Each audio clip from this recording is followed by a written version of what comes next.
mėgstamiausia dalis pasišnekėti apie tipą. Ir kas tai reiškia, tai yra žmogaus būdas ir jo energingumas, kiek jis turi jėgų ir interesų gyvenimui gyventi.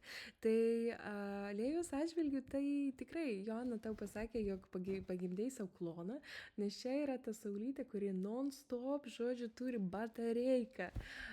Taigi generatorius atėjo į šį pasaulį kurti, aktyviai dalyvauti tam gyvenime, kažką dirbti, kas jiems patinka, veikti, dvižucha, kažkas keičiasi, kažkas darosi, bet čia ir yra tie generatoriai.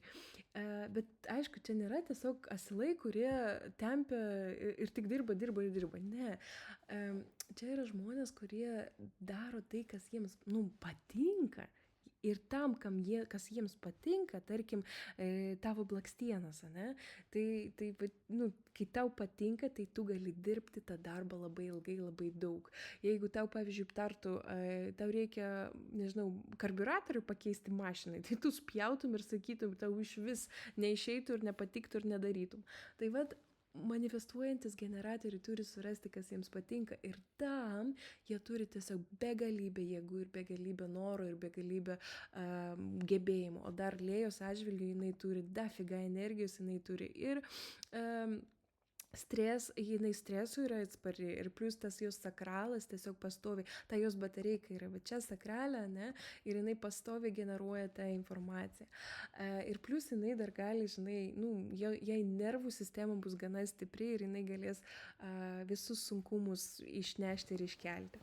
Tai jos atžvilgiu čia bus vaikai labai greiti, labai šaukiantis, bėgantis, lekiantis, pastoviai žaidžiantis, tikrai mažytės tokios raketytės.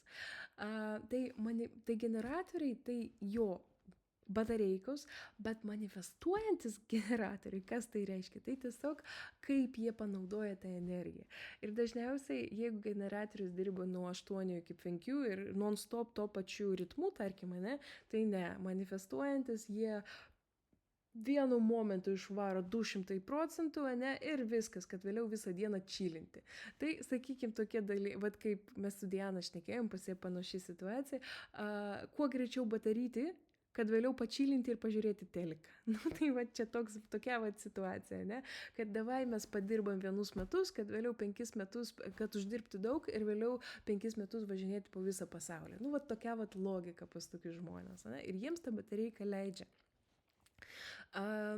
Dabar persikelkim truputėlį į jos kanalus.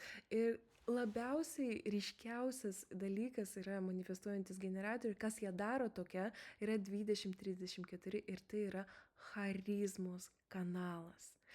Porą žodžių vėliau.